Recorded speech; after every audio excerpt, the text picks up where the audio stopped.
Hey everyone, it's Mike with It's Pittsfield Tonight. I'm going to jump right into it, and I'm just going to pick up where I left off. So, many of you know the past week or more, I started talking about a certain situation where our Ward 2 City Councilor, Charles Cronick, shared an article from a local blogger to his own social media accounts, and it contained absolutely foul, disgusting, inappropriate material, or content, I should say, regarding our other city councilors and other people in the community. And I found it to be not just inappropriate, just disgusting and more than worthy of talking about, because it was that horrible. Now, when that happened, I reached out to our Ward 2 City Councilor, and I asked him for an interview, if he would come on, and I wanted to ask him why he shared this and why that happened. And he did. And for many of you saw that interview, and if you didn't see the interview, you can see it. Scroll down the page, it's on there. You can go to the website, it's pittsfieldtonight.com. Everything is on there. Everything's dated, listed, categorized. It's all right there. So if you are interested in watching it, it's all right there. So, and then after that, I put that video out. There was another city council meeting where the Ward 2 councilor, Charles Cronick, got up. He actually spoke during the public speaking segment. He did give a speech on anti-Semitism, the whole deal. Okay? Discrimination, all that. I received a couple messages and a comment from his wife asking why I didn't mention that. I didn't see it was relevant to mention that after our interview. Now, because I didn't see where it was pertaining to what had happened. I didn't hear anybody say anything to him. And if I had, believe me, I'd be the first person to speak up. And to the person who sent me a message saying that they believed those were my personal beliefs, that I was being anti-Semitic, really? Are you sure about that? My God. But anyway, I just didn't see where that was completely relevant to that scenario because I didn't hear anybody say anything to him. I'm not saying maybe in his life he's been on the end of that or something. I don't know.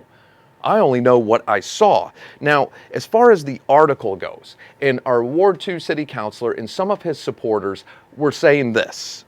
They were saying that I have no control about the content, and they used an example. Well, if the Berkshire Eagle was to call you for an interview, you're not going to ask them everything that's going to be in the newspaper that day. That's got nothing to do with you. To use that as an excuse, not only is it lame, it is completely uninformed and uneducated on the topic then, because that is the worst excuse I have ever heard in my life. And I'm going to tell you why. It should be common sense. So you're going to compare a blogger, okay, who has one author, a blogger who writes specific material in a specific way. You know exactly where he stands and where he's writing. You're going to compare that to a newspaper that is regulated by the federal government, much like the FCC regulates the airwaves. They don't just issue licenses, they also police the airwaves. Well, you have a newspaper that receives federal grant money, federal funding. There are standards that they have to follow or they will lose that. They would be sued if they printed what that individual did. They would have been sued for libel and slander. And someone wants to compare sharing that blog to that. Absolutely ridiculous. Ridiculous. Dumbest thing I've ever heard. Because if you don't know that that's wrong, and you're not smart enough to know that that's not a good comparison or a good analogy, and there is zero comparison there, maybe you're not smart enough to be on the council. I'm sorry. Because that's not an excuse. When you share a specific article from a blog, you know exactly. And if you're telling me you don't know what content that is, that's in that, then that's on you. That wasn't media calling someone up for an interview. That's not, come on. Give me a break. Give me a break. Because he has a blog? So if the Grand Wizard of the KKK called you for their newspaper to get an interview, Would you give them one?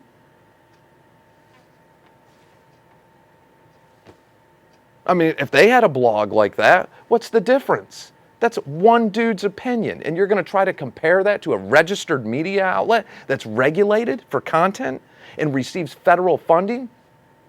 Not lame. Not an excuse. And I'm not harping on that, but hey, people sent me messages saying that. That's not an excuse. I'm sorry. Look, I said in the last video, let's put it behind us. Let's move on. Let's get past that.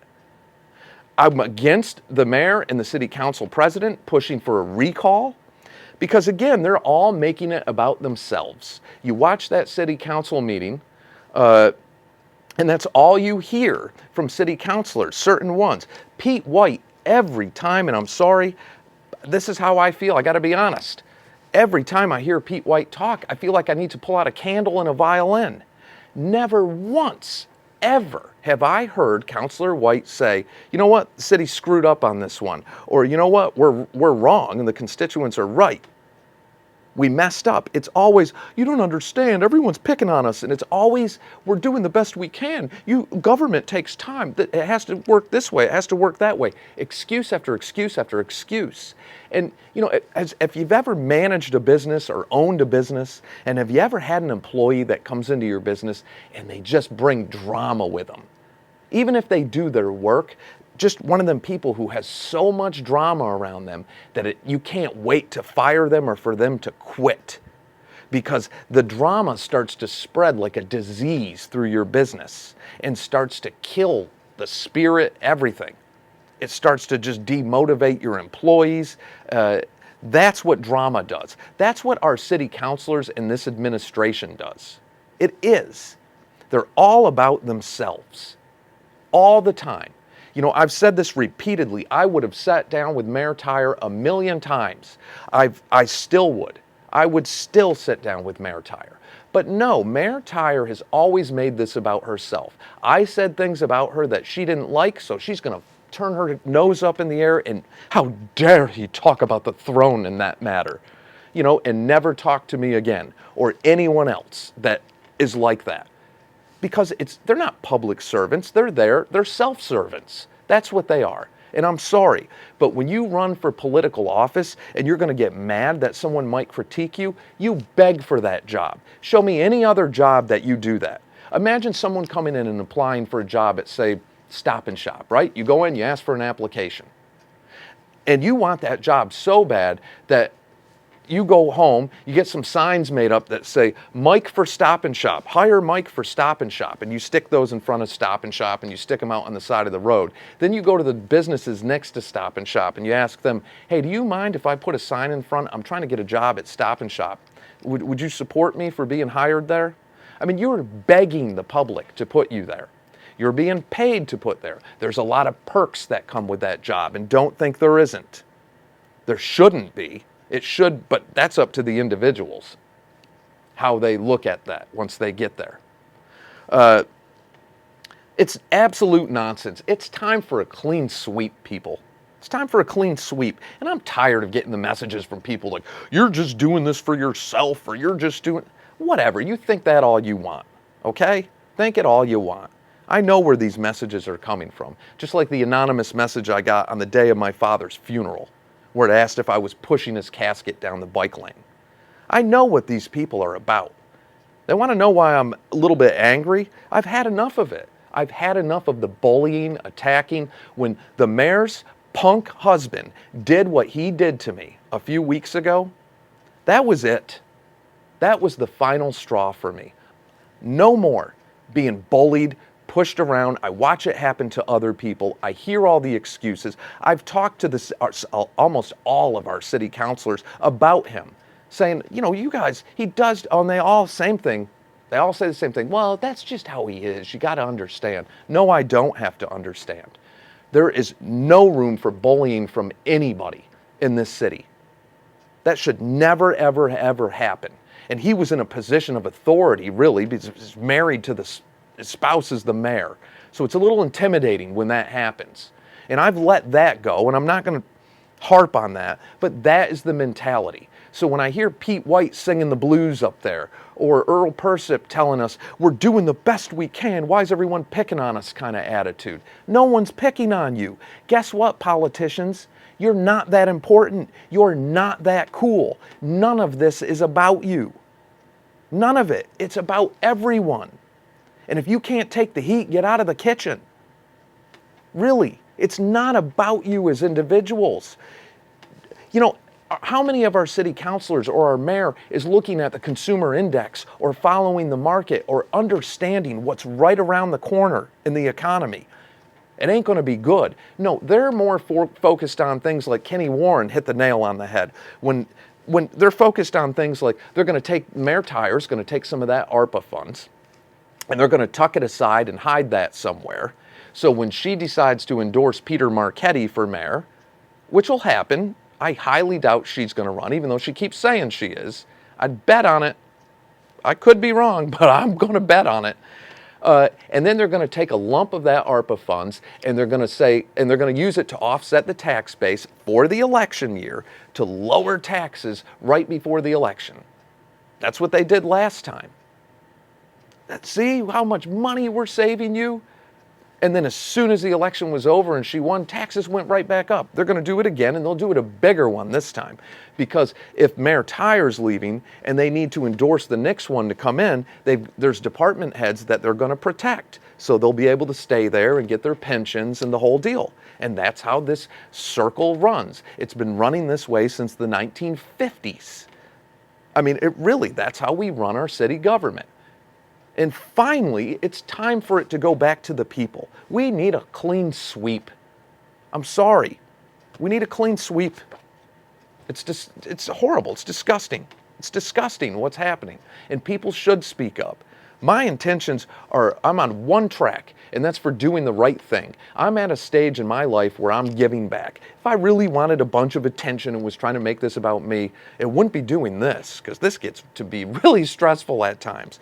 But the reward is definitely there. When you come up to me, all of you, people come up to me or they say stuff or they send comments, or when I'm dealing with business owners and they tell me, hey, that promo you did for us, you know, we had new customers come in. I'm trying to connect business owners with business owners. I want to see Pittsfield businesses doing business with other Pittsfield businesses. Even if you got to pay a little more on the upfront, in the long run, it boosts everybody up. You know? And we have some strong, great business owners in this community. The Robbins family at Pittsfield Rye Bakery, or Rick Storr at RJ Store Jewelers, or when I go into Car Hardware, I laugh about it. I've been trying to sneak past that front desk. You walk into Car Hardware, you can't go 8 feet. I think is the furthest I've made it. I measured it before someone stopped me and greeted me. The customer service is exceptional. The pride that Bart Razor takes in his business, the pride that his employees take in that business. It's about community, highlighting our people. We have some incredible, strong people in this community. We really, really do. Jim Bronson down at your CBD store, one of the kindest, most decent human beings I've ever met, who constantly gives back, volunteers for things, heavily involved with the First United Methodist Church and getting this shelter for those in homelessness off the ground. I support these people. These are our community. And when you see politicians, our local politicians, turning our city into a drama fest, just like the toxic employees that can bring your business down, well, what do you think is happening here? The bike lanes, Tyler Street, this one, that one. No one will ever own anything. It's just excuse after excuse after excuse. Really, that's where I'm coming from. You get sick and tired of the whole thing. I've been attacked by the mayor's husband and his friends, I can't tell you how many times. They haven't done it since that last incident. And I'm not harping on it, but that's reality. I saved all the stuff they did to me, all the screenshots, all the stuff with the name calling. I've got it all. And I hang on to that for as long as need be. I'm not harping on it, but I want to see these people go. Sorry, there's no room for that. And is it personal? No, none of it is personal. It's not personal. If they make it personal, that's on them, and it shows you where their mindset says that then. That's how I see it. If that's how they think, that's how they think. If it's about them, it's either public servants or self-servants. And all of you have to ask yourself, is that what's happening? So anyway, I just had to say that. So I'm not up here to defend Peter Marchetti. That's not what I was doing. I wasn't defending Charles Cronick. I'm defending the process and defending the system. I don't care about the individuals. Once they get in there in that sense, I'm sorry, but yes, you better have thick skin. You better be doing things right because your decisions affect everyone else's livelihood. And if you want to make it about you, then you're in the wrong place. Go get out of it. Go do something if you're not cut out for it. And that way people won't be critiquing you because nobody should be doing that to anybody in the private sector. They shouldn't. That's called bullying. So, all right, that is it for now. Listen, there's a ton of stuff coming up. I had a great time at Pittsfield Rye Bakery yesterday. I spent half the day with them filming. I'll have that out either tonight or in the morning. And they're definitely no later than first thing tomorrow morning because Ricky and Renee and Ryan, the Robbins family at Pittsfield Rye, were nice enough to put a special promo together just for this Saturday, and it's a really cool promo, so I'm excited about that. The other promo that Jim Bronson is running is also through Saturday. That's at 180 Elm Street, your CBD store, so go check Jim out. 15% off. All you got to do is mention It's Pittsfield Tonight through there. So that's incredible, and I'm so grateful to Jim Bronson for doing that. So, all right, that's it for now. All that's coming up either tonight or tomorrow. So look, be kind to each other. Really, pay attention. Get involved. Speak up for yourself. Don't be afraid to, because if we all have each other's backs, and I've got all your backs. If you're doing the right thing, I've got your back. So be kind to each other. Be good to yourselves. Be good to each other. And I'll catch you all in the next day or two.